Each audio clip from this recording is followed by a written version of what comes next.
I have been spending way too much time obsessing over my current situation. Most of the people in the world are dead, and many of them are walking around trying to eat the living. I need to get over that. It isn't good enough to just survive.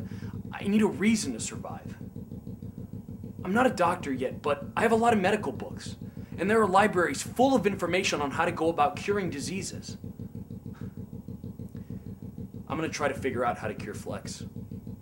First, I need to be able to get out of here. It's a tough one, but it's a start. If I can just figure...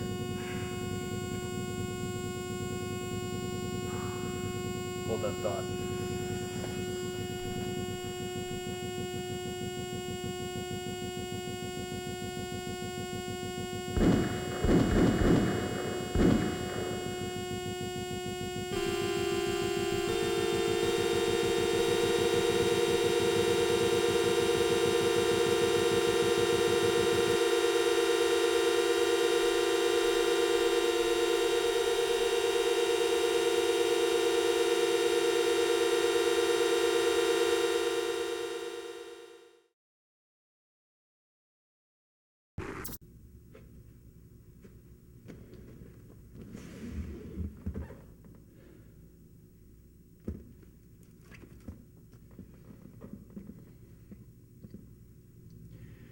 Verily, verily, I say unto you, that ye shall weep and lament, but the world shall rejoice.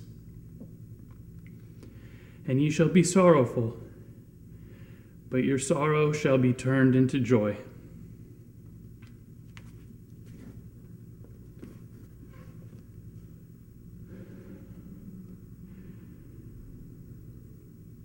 Rachel's dead.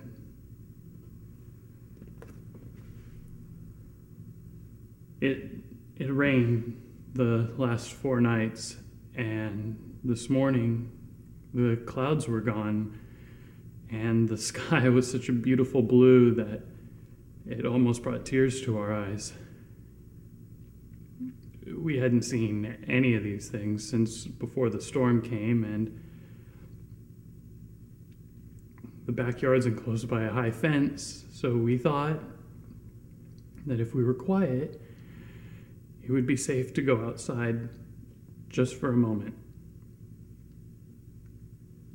The air was so crisp, not stale and mildewy like it is downstairs. I heard a bird singing in one of the trees.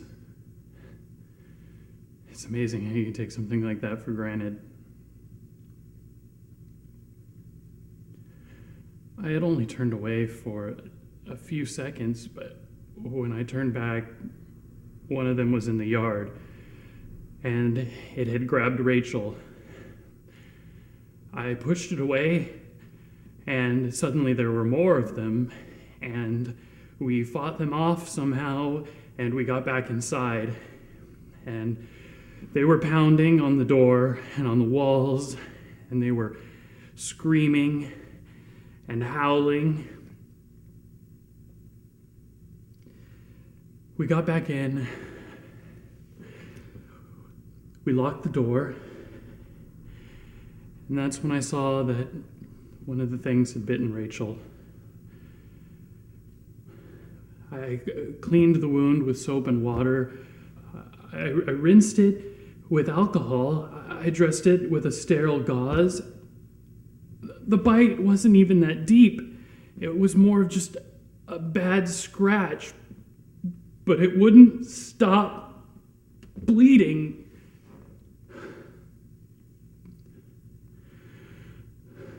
Rachel and I prayed, but after a few hours, she lost consciousness, and a few minutes later, she stopped breathing.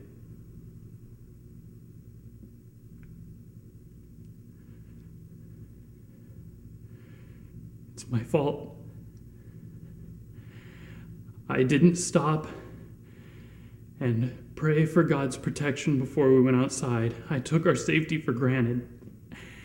And After Rachel was bitten, my faith wasn't strong enough for us to be deserving of God's healing.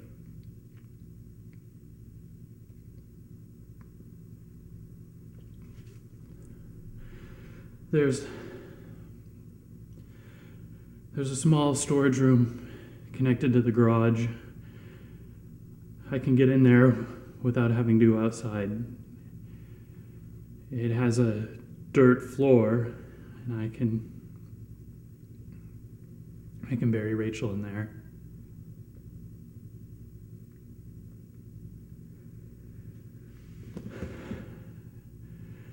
I've never felt so alone in my entire life. I can't feel God's presence at all. This is what it must be like in hell.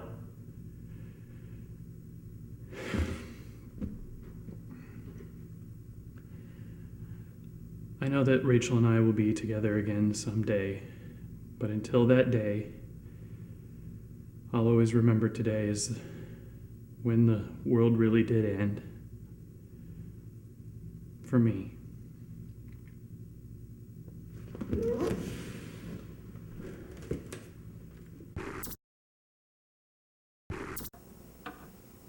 For a long time, we assumed that the Neanderthals, who became extinct over 30,000 years ago, were little more than dumb brutes.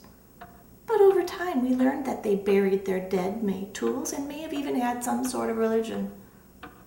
If we hadn't found out more about them, we would have just written them off as another of nature's failed attempts to make humans a dead end. Maybe that's how scientists will look at us. I've decided I don't want to be a dead end. A little while ago, I unlocked the front door.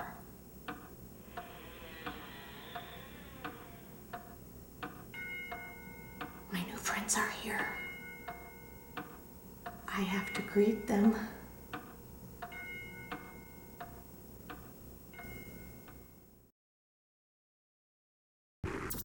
There are other people out there. There are other survivors. I'm not the only one. I was up on the roof listening to shortwave and I heard a recorded message. It was a loop, it just kept repeating. You see, the radio that I have is just a receiver, so there's no way that I can call them back. But they gave their location and I looked it up on a map. They're only 14.8 miles away. I'm gonna do something that I have never done before. I'm gonna take a chance. There's a big truck down in the loading dock. It's got a full tank of gas and an automatic transmission. I was able to start it, back it up, and then pull it forward again, so I'm pretty sure that I can drive it. I put 10 of those big water cooler bottles of water in the back, along with a bunch of trash bags, clean trash bags, full of packaged food. I'm gonna start the engine and leave it running. Then go to the security desk in the lobby and open all 3 gates. This way I have more than one way out. But this also means that I can never come back here again. I time myself twice. I can make it from the security desk back to the truck in just under 2 minutes. That should be fast enough. I'm gonna get the last of my things and get the frack out of here. Wish me luck. Oh, the guy in the recording, his name is Paul. Sounds like he might be cute.